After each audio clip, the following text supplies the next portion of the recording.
المسقعة المصري اشتريت وحدتين بتنجان كبار كده، وحرصت ان يكون فيهم الخط الطويل اللي من تحت ده علشان تديني طعم حلو، ما يكونش ماسخ، وكمان ما يكونش فيها بذور كتير. قطعتها شرايح بالطول زي ما انتوا شايفين كده، وبعدين هرش عليها كمية مناسبة من الملح وهسيبها تتصفى علشان تنزل المية اللي فيها، علشان لما اجي اقليها في الزيت ما تشربش زيت كتير. عندي هنا حلقات البطاطس كمان، يعني وحدتين من البطاطس قطعتهم حلقات وقليتهم. المهم ان احنا نستخدم زيت قلي يكون ممتاز علشان صحتنا.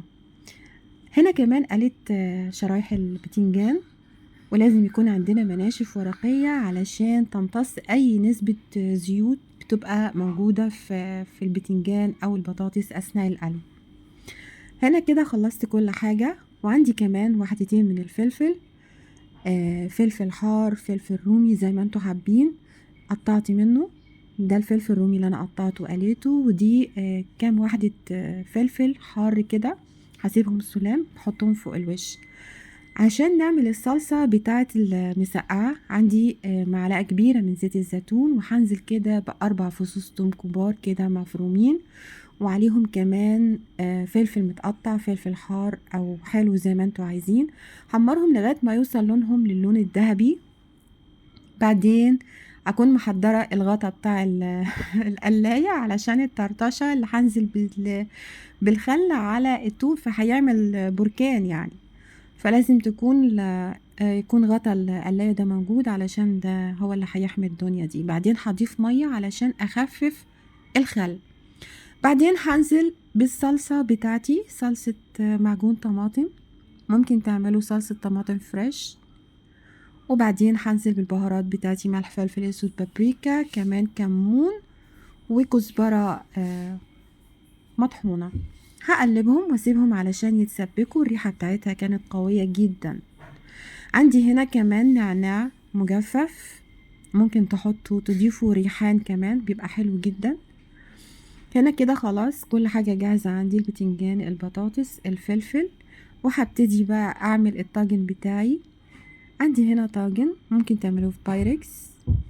هنا معلقة كبيرة من الصلصة من الصوص بتاع المسقعة، وهبتدي ارص البتنجان وحلقات البطاطس كده كلها لغاية ما اخلص كل الكمية بتاعتي.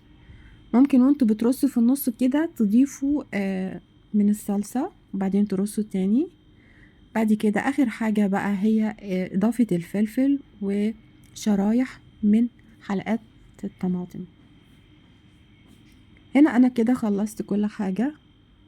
بعدين هبتدي انزل بالصلصة بتاعت الطماطم او صلصة المسقعة، هبتدي اوزعها كده. وبعد ما اخلصها هبتدي اهز الطاجن بتاعي شوية عشان الصلصة تدخل ما بين حلقات البطاطس وحلقات البتنجان. كده خلاص، رشة فلفل اسود من فوق الوش كده. بعدين هحطها تحت الشواية. ممكن نعمل اضافة حلوة قوي، اضافة الزبدة اثناء القلي بتاع البتنجان والبطاطس، واثناء كمان ما احنا بنعمل الصلصة بتاعة المسقعة ممكن نضيف معلقة زبدة صغيرة كده، بتدي تيست حلوة قوي. ده شكلها بعد ما خرجت من تحت الشواية. قد ايه الطعم والريحة كانت رائعة، كانت لذيذة جدا جدا جدا. عليها كمان رشة بقدونس كده، بتدي كده لون حلو قوي.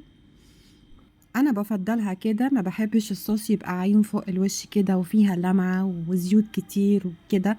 بفضل الشكل ده، وده شكلها وبس كده.